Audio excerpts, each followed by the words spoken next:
Caja de Resonancia, programa producido por el colectivo Laboratorio de Política y Cultura.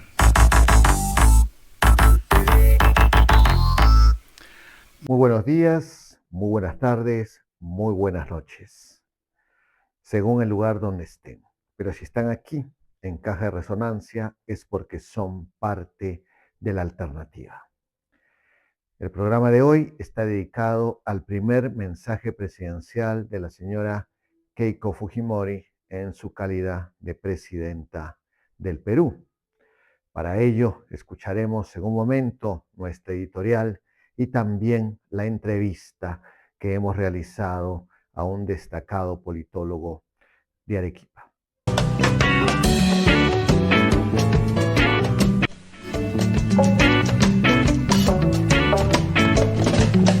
Y ahora sí, escuchemos nuestra editorial. Ella está a cargo de Hilda Rodríguez, socióloga y docente de la Universidad Nacional de San Agustín de Arequipa. Adelante, Hilda. A propósito del mensaje de la señora K, me trae a la memoria cuando Polonio le preguntó a Hamlet qué está leyendo. La respuesta es célebre por su vacío. Palabras, palabras, palabras. Es la frase que uno reserva para un texto que se lee con fluidez, pero no compromete a nada. Algo de eso hay en el primer mensaje de la señora K. Un discurso bien construido, con los ingredientes exactos, diagnóstico severo, promesa de eficiencia, llamado a la unidad, mano dura contra el crimen, que cualquier presidente entrante pronunciaría. El problema no es lo que dice, es que ya sabemos con nombres y fechas quién lo dice. El discurso promete recuperar la autoridad del Estado frente al crimen organizado, que suena bien, pero la bancada que llevó a la presidenta al poder no llega con las manos limpias en esta materia. Es en gran medida la misma coalición parlamentaria que pasó los últimos años legislando en sentido contrario. El Congreso saliente elevó los requisitos legales para calificar una red como organización criminal, justo cuando varias investigaciones contra bandas de extorsión contra congresistas dependían de esta figura. Impulsó reformas a la colaboración eficaz, la herramienta que destapó Lavallato y buena parte de la corrupción de los últimos 20 años. Nada de esto se menciona en el discurso, por supuesto. Los discursos presidenciales no citan sus propios antecedentes legislativos.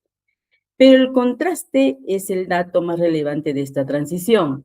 La misma fuerza que ahora promete orden construyó desde el Congreso buena parte del andamiaje legal que hoy dificulta perseguir tanto al delincuente como al funcionario corrupto. No es una acusación de mala fe, es un antecedente que cualquier ciudadano atento debería tener presente antes de aplaudir la elocuencia del mensaje. Lo mismo ocurre cuando convoca a la unidad, pues intenta resolver el problema más urgente de la señora, dejar de ser la líder de una mitad del país para convertirse en presidenta del conjunto. Un discurso puede prometer independencia judicial, pero no puede producirla. La convocatoria a la reconciliación es simplemente una manera elegante de pedir que se baje la guardia, que la fiscalía suelte el expediente y que la oposición calle a nombre de la unidad. Pide confianza en la gestión, con metas, indicadores, digitalización, rendición de cuentas, para un movimiento que ya sabemos que su capital político se está agotando. El riesgo es que ese lenguaje técnico se convierta en decoración si los indicadores nunca se hacen públicos, si los nombramientos repiten el manual de siempre, o si la eficiencia se aplica selectivamente, dura con el delito común, indulgente con el delito de cuello blanco cuando toca cerca de casa. Cabe preguntarse entonces, ¿qué tanta transformación habrá en este gobierno si la colaboración eficaz se fortalece o se sigue erosionando? Si los organismos autónomos conservan su independencia con este gobierno o con cualquier otro. Mientras tanto, lo único que tenemos es el discurso, bien escrito, bien calculado, capaz de decir exactamente lo que el momento exige escuchar. Palabras, palabras, palabras.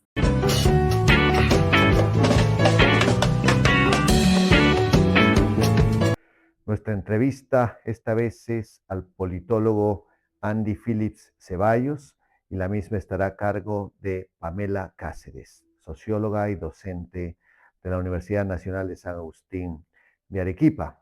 Sin duda, este diálogo va a ser sumamente enriquecedor. Adelante. Saludos a todos. Estamos con Andy Phillips Ceballos, politólogo, para conversar sobre la toma de mando de Keiko Fujimori y también sobre la conformación de este nuevo gabinete. ¿Cómo estás, Andy? ¿Qué tal? Hola, Pamela. Saludos a todo el colectivo. Bien.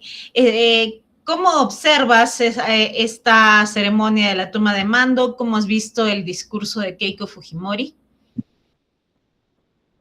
Bueno, a la luz de los acontecimientos del 29, donde solicitan facultades legislativas para flexibilizar, precarizar el mercado laboral, facilitar la inversión minera, reduciendo estándares ambientales y sociales, una pantomima, ¿no? Una obra de teatro en la cual una señora con mucho tiempo de experiencia en política y preparándose, en un sentido al menos de, digamos, de cómo funciona el poder, eh, ha performado una figura, un papel de contenida, ¿no? De reconciliación, de unión. Por partes parecía también el 28 ministra de Transportes y Comunicaciones, dando una lista de obras de trenes, metros, pero con un tono muy contenido, que ha sido algo que también ha resaltado César Hildebrand, que me parece que ha estado muy atinado, y casi sin reconocer una Keiko real, ¿no? La Keiko real, la Keiko o el gobierno real de Keiko es el que vemos en ese documento de solicitud de facultades legislativas donde existe un claro sesgo, una clara tendencia a beneficiar a los grandes, a los bancos, a las grandes empresas, a las mineras y reducir beneficios y estabilidades para los trabajadores. Cierto. Y la conformación del gabinete, Andy, ¿cómo la ves? Yo observo que es como que se ha querido reciclar a los otros sectores de derecha que, digamos, no llegaban a declararse fujimoristas, pero que se está tratando de buscar cierta cohesión de este bloque. ¿Qué opinas? Bueno, sí, eso es cierto. Menudos aliados, ¿no? Que se han buscado con Carlos Spa, que sacó un 1%, o el señor Belaúnde Llosa, que sacó un 0,5%. Creo que existe más bien una compensación, por un lado, a la fidelidad, a la lealtad de personas como Rafael Rey, ¿no? Que siempre ha estado despotricando contra los enemigos del fujimorismo, se ha dedicado a difamar, a defender una línea dura de la derecha. Es una forma también ha cedido o digamos está permeada absolutamente por el lobismo con el nuevo ministro de Energía y Minas, muy asociado a minas como Aruntanin, que está contaminando el Valle del Tambo. Y sí, les ha dado cuotas de poder a, bueno, candidatos que han pasado sin pena ni gloria por la primera vuelta y que creo que con esa aceptación de ministerios sepultan su carrera política y dejan el espacio liberal todavía vacío. Pero, sin embargo, estas personas, aunque no tienen representatividad en cuanto al voto popular, sí representan ciertos sectores, ¿no? Tenemos empresarios que extrañamente van a dirigir sectores como salud, están los militares, es como si toda la oligarquía peruana estuviera representada, ¿no? Tal cual, ¿no? Como existe este entendimiento del fujimorismo o ese aprendizaje, ¿no? Que como lo dejó Dina Boluarte, se puede gobernar sin el respaldo popular, pero apoyándote en las Fuerzas Armadas. Esto lo han aprendido bien y están apostando por eso. Saben que no van a contar con el respaldo social. Ya ni siquiera hablan de tener gestos con el sur. De hecho, en el mensaje presidencial no ha habido menciones a todo el sur del país, salvo un metro en Arequipa que ya fue declarado inviable hace varios años. y por tanto es claramente algo que veníamos esperando y que era previsible, ¿no? Un gobierno que es financiado, una Keiko que ha sido financiada y por tanto un gobierno que cristaliza esa alianza con el gran empresariado. De ahí que en el decreto o en el pedido de facultades legislativas, por ejemplo, exijan reducir o eliminar los topes de interés en los créditos. Es un gobierno también permeado por el lobismo que ha generado contaminaciones en gran parte del territorio y los ríos de nuestro país, y militares que desde hace ya varios años en realidad se han venido enraizando, consolidando en el aparato estatal y que tienen pues esta visión de mano dura y jerárquica de la gestión pública que poco hace que se integren las mayorías sociales. Y sí, un gobierno que no tiene además muchas mujeres, ¿no? Tiene solamente 2 mujeres y una de ellas ministra de la Mujer, que además es muy conservadora. Por tanto, un gobierno de, de una clara tendencia ultraderechista, conservadora, neoliberal, extractivista, pero yo sigo pensando que las decisiones importantes las va a tomar Keiko Fujimori, ¿no? Por cómo ha gestionado su partido político, su grupo de amigos, Fuerza Popular, que gira en torno a ella. Creo que el gobierno también tenemos que entender que es Keiko la que toma las decisiones importantes, aunque de cara al público ella va a querer pasar así de pasadita, de costadito. Pienso yo que ha sido criticada por ciertos nombramientos desatinados, personas que no tienen experiencia. No se está pidiendo en los medios de comunicación que sean técnicos en el sector, y generalmente no son técnicos en el sector. Pero yo creo que lo que ha hecho con el gabinete es mucho más peligroso. Me parece que lo que quiere es cohesionar a toda la derecha, y esta cohesión de la derecha podría, si le funciona, podría anular a todos los actores que, siendo de derecha, mantienen cierta postática, ¿no? Me asusta esto porque es como que si los engloba a todos, la derecha se va a convertir muchísimo más sanguinaria, mucho más conservadora, mucho más radical, ¿no? Es una buena lectura, porque justo hace un par de horas leía que un ex dirigente del Partido Morado, un economista, quizás su apellido es Arias, va a ser jefe de gabinete de Elmer Cuba en el Ministerio de Economía y Finanzas, ¿no? Entonces, si eso es cierto digamos, se llega a ver Carlos Álvarez que dijo que iba a asesorar en temas de seguridad, tienes a los supuestos liberales de ministros, efectivamente tienes ya un amplio espectro condensado en este primer gabinete de Keiko Fujimori. Y efectivamente tiene un corte más político, que, que claro, va en consonancia con la búsqueda de, legitimidad, de estabilidad. Sin embargo, ahora, este pedido de facultades también hace notar que existe ya una primera entrada, una entrada con el pie en alto, ¿no? O sea, esta confrontación con el Congreso es previsible. Eh, Creo que, o espero que el buen gobierno, el partido del buen gobierno de Jorge Nieto, pues se mantenga en esa alianza que al menos dio esa victoria con un margen razonable en el Congreso, pero que finalmente muchas veces el Senado va a ser el que incline la balanza para aprobar o derogar ciertas leyes.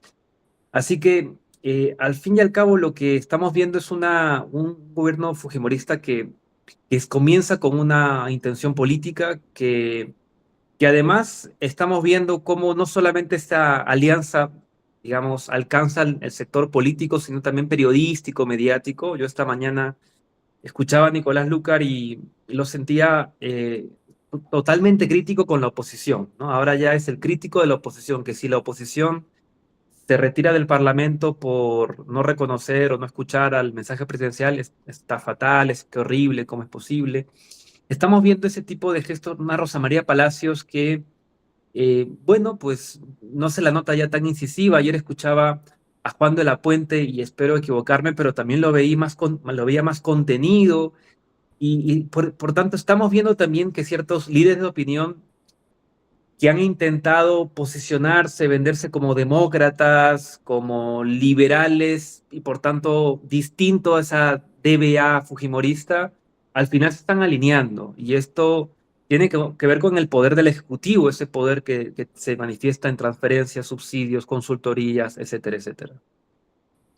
Sí, pues a mí, pienso yo que lo que va a lograr esto es polarizar más bien la situación política, ¿no? O sea, los que antes estaban en el centro van a tener que tomar una decisión, se van a la derecha, se van a la izquierda, y eso va a requerir, supongo, que el Parlamento, sobre todo la Cámara de Diputados, muestre equilibrio, ¿no? Porque bueno, yo pienso que lo que va a pasar es que los grandes medios van a comenzar a mostrar a la oposición como desequilibrada, como la que interfiere el desarrollo del país, y eso va a ser una buena excusa para cerrar la Cámara de Diputados. ¿Qué piensas, Andy? Totalmente. Hoy escuchaba un poco la radio y el discurso que más era amplificado es que la oposición ni siquiera se ha prestado a escuchar, que cómo es posible que ya de buenas a primeras se opongan. Y en general la crítica a la oposición o a lo que dicen o dejan de decir o de hacer es lo que marca la pauta, ha marcado la pauta el día de hoy, pese a que la noticia debería ser que el gobierno de Keiko Fujimori quiere acabar con la mínima y pequeñita estabilidad que queda en el país laboral, pese a que la noticia debería ser que estos estándares ambientales, que son los más bajos de toda la región, quieren desaparecerlos, terminar por desaparecerlos. O la noticia debería ser que, al igual que hizo Milei en Argentina, quieren fusionar y disolver y eliminar ministerios y otras dependencias del Estado. En lugar de que los grandes medios de comunicación hablen hoy de estas claras apuestas del fujimorismo que van a repercutir en la vida de la gente, en la calidad de vida de la gente, en sus feriados, en sus bonos, en su remuneración, han hablado de Roberto Sánchez, han hablado todo el día de esta persona que, claro, también merece un absoluto rechazo, una presunta agresión a una mujer de un parlamentario de JP, me parece, pero eso ha acaparado la esfera mediática el día de hoy, así que esa va a ser la tónica efectivamente, digamos, cortinas de humo y un doble rasero que va a facilitar, al menos en el principio, que la señora Keiko Fujimori empiece digamos, con golpes más blandos por parte de la oposición. Y si es fácil prever que esto va a pasar con la oposición, va a comenzar a ser desprestigiada por los grandes medios, ¿qué debería hacer la oposición? ¿Qué debería hacer el bloque de izquierda? ¿Qué aconsejarías para evitar perder el poder en la Cámara de Diputados?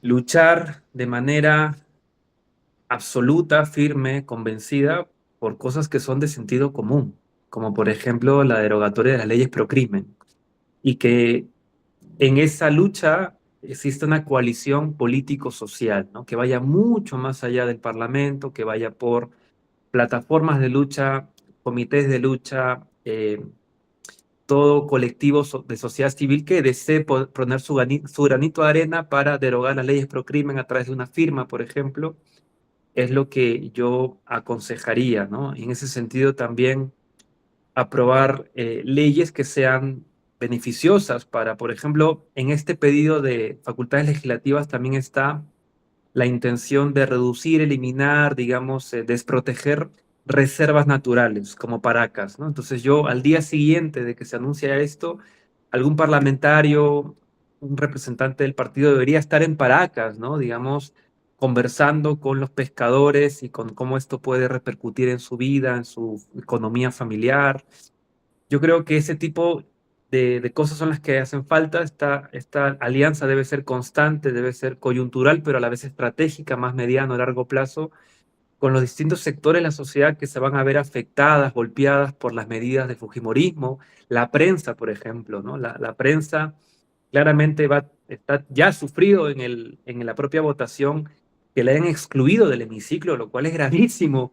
Es un escándalo, ¿no? Es propio de dictaduras férreas que no dejen entrar a las periodistas al hemiciclo del Parlamento, que es la Cámara de Representación Nacional. Es una absoluta locura.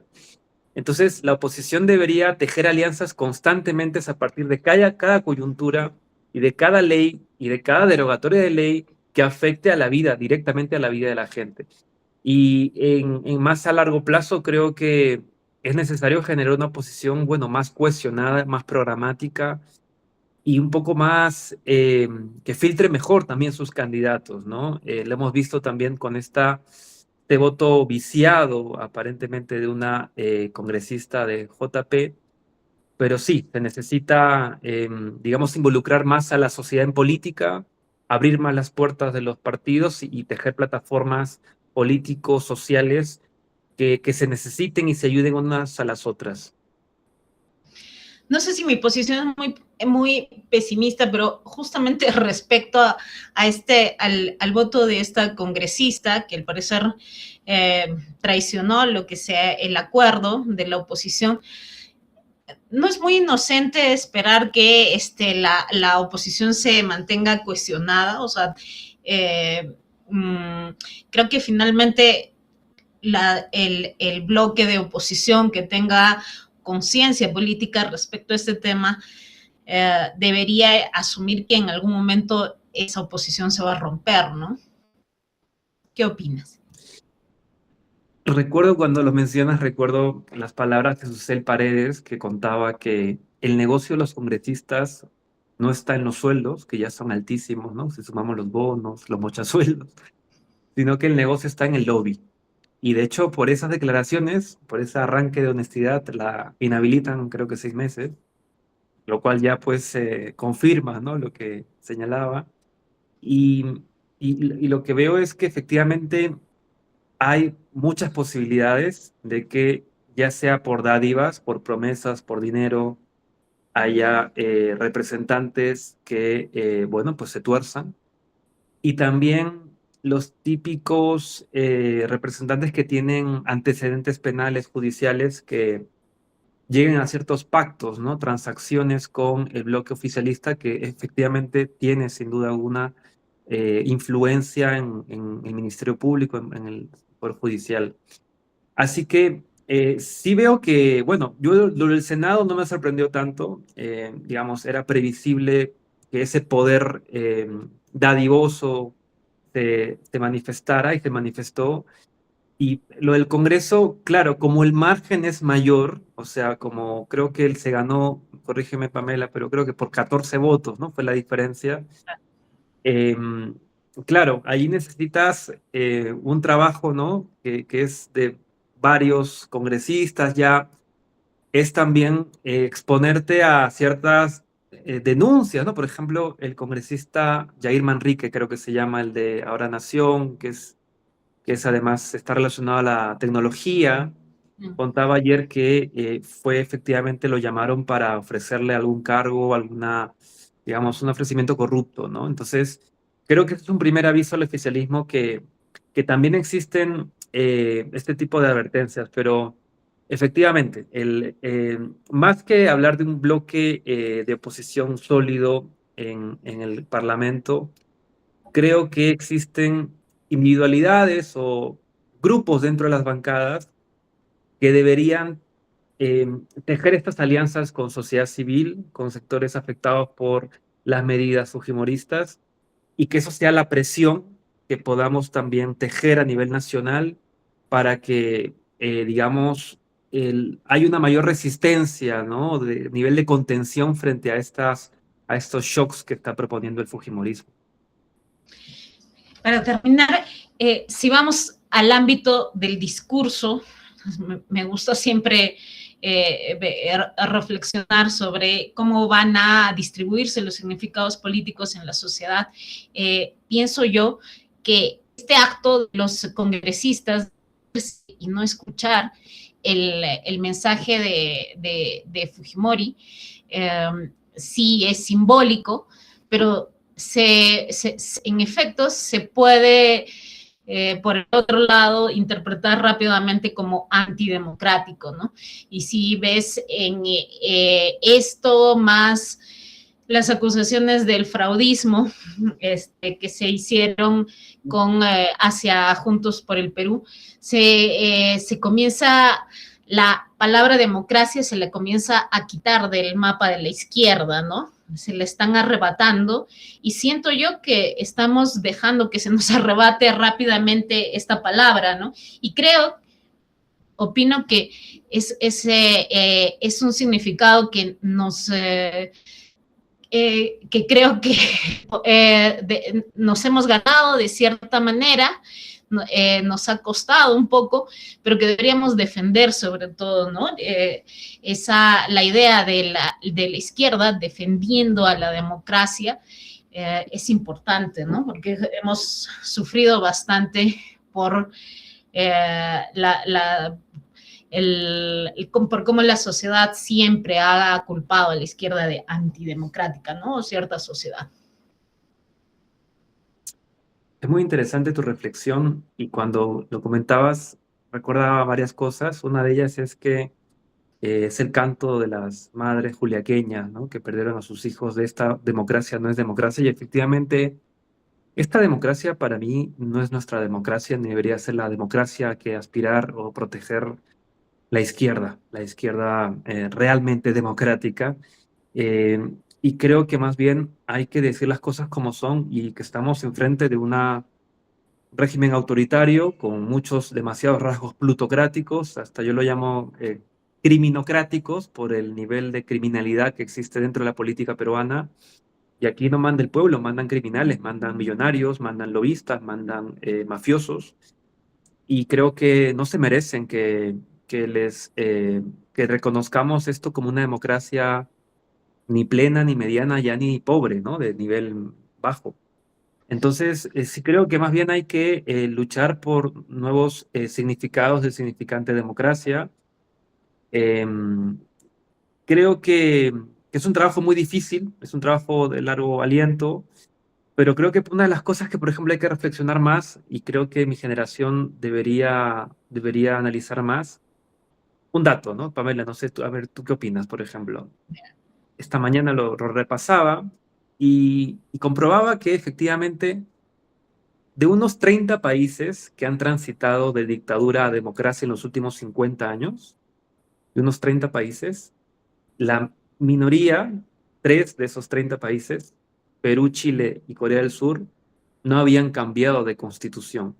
O sea, son los únicos países que mantienen su constitución aprobada en dictadura en democracia, mientras que todo el resto de países, España, Portugal, Argentina, en fin, Brasil, muchos otros, Nepal, o sea, todo el espectro global, digamos, bajo una lógica de sentido común, ¿no? De que si queremos reaperturar el sistema político para que las grandes mayorías tengan más poder, más capacidad de control, de fiscalización, de participación, pues evidentemente lo lógico es llamar un proceso constituyente, ¿no? Entonces, sí creo que eso puede ser un punto de inicio de reflexión importante y es que nuestra generación debe acabar ese proceso de democratización y terminar con un proceso constituyente, porque de otra manera no hay democracia plena, no hay democracia posible.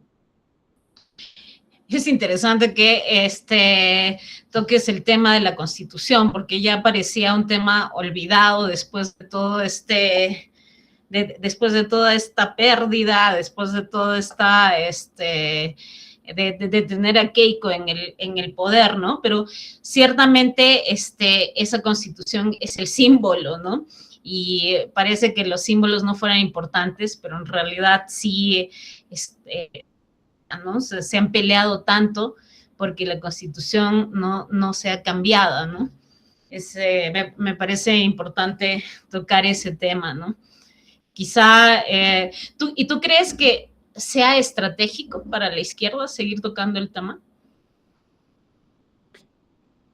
Yo creo que sí en paralelo, ¿no? Siempre decía un profesor de la universidad que los estudiantes deben ser especialistas en un tema, pero a la vez generalistas, ¿no? Entonces, en la política yo lo entiendo como que hay que ser súper analistas y aprovechar las coyunturas, pero a la vez tejer luchas de largo aliento, ¿no? Cambios estructurales, sino, pues, digamos, si no estás gestionando la mediocridad, ¿no? Estás gestionando la miseria y lo que hay que entender, lo que hay que intentar es que haya menos mediocridad, menos miseria, ¿no? Digamos, más abundancia, más riqueza, más oportunidades, más prosperidad, más justicia, más igualdad, más derechos, ¿no? Y eso pasa por reformas estructurales, así que yo creo que tienen que avanzar de la mano, pero efectivamente, conforme estoy diciéndome mayor, que igual siendo joven, pero digamos, veo ya más generaciones de políticos que han estado en cargos de representación, me doy cuenta que también, quizás, no sé si hablar del nivel, pero no sé si el nivel también, la profundidad de convicciones, veo que efectivamente no han sido tan férreas, ¿no? No han sido tan férreas al final, ¿no? Y al final existe como un abandono, ¿no? De las agendas por las que fueron elegidos y eso creo que hay que darle una reflexión también sobre el ejercicio del poder y claro, el tema de los partidos, ¿no? A quiénes nos debemos, porque muchos van con la suya, entonces hay toda una serie de temas que hablar. A mí me preocupaba ese tema cuando todavía estaba presente, me preocupaba el hecho de que la población, el Perú es un país bastante conservador, ¿no? Y que se propusiera una nueva constitución, pero que en realidad terminara más bien avalando un sistema neoliberal mucho más drástico y que además quitara los pocos derechos que se han ido ganando, ¿no? Siempre me ha causado, personalmente a mí me ha causado un dilema, ¿no? Porque no parece, el pensar en la Constitución no siempre parece ya una posibilidad ganada en cuanto a la población, ¿no? Es medio complicado eso. Sí, otro asunto también, Pamela, que hoy lo estaba escuchando, no lo sabía, no sé si tú sabías que a Roberto Sánchez, que estaba afirmando que había habido fraude en la segunda vuelta, lo han denunciado penalmente por desorden público.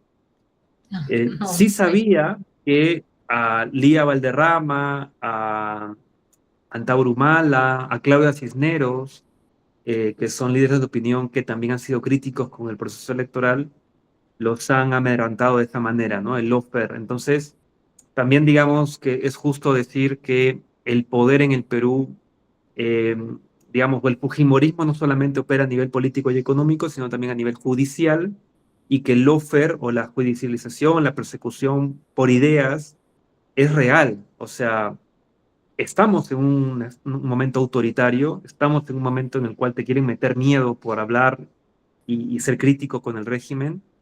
Y entonces, efectivamente, van a poner a prueba nuestras convicciones, ¿no? Nuestros valores. Y bueno, hay que tomar impulso también mirando a lo que se hizo al final de los 90. Si hemos podido, decía, no sé quién lo decía, pero si hemos vencido al padre, podremos vencer a la hija, pero creo que si vamos a vencer a la hija, eso no lo dudo, pero tiene que ser desde otras herramientas, ¿no? Porque la forma en la que llega es distinta y la coalición de poder también es distinta y la oposición es distinta, es fragmentada, es una sociedad más politizada, más voluble a la manipulación en redes sociales, por tanto, también esto hay que transformarlo en un proyecto, ¿no?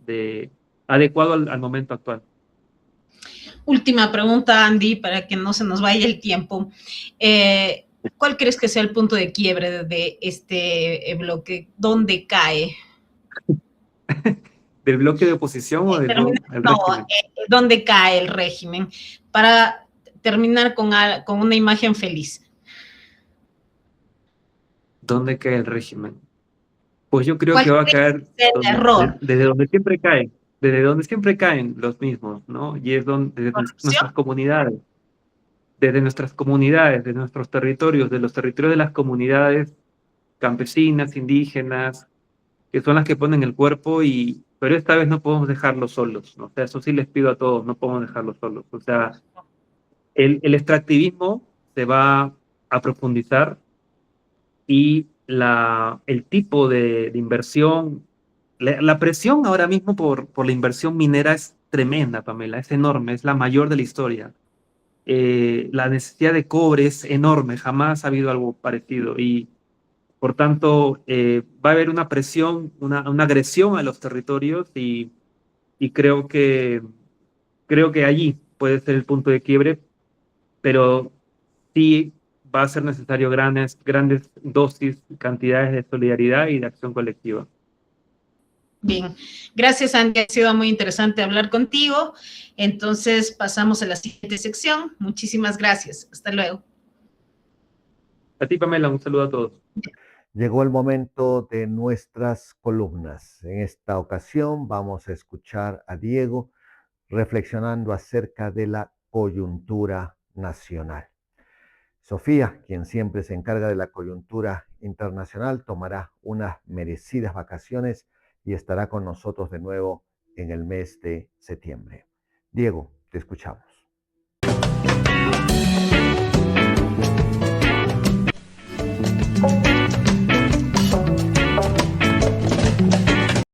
Keiko Fujimori tiró la casa por la ventana en el discurso de su toma de mando y prometió aumento de sueldo mínimo, aumento de pensiones más bonos y además construir 8 carreteras interprovinciales, 4 nuevas líneas de metro en Lima y también construir sistemas de metro en Piura, Trujillo y Arequipa.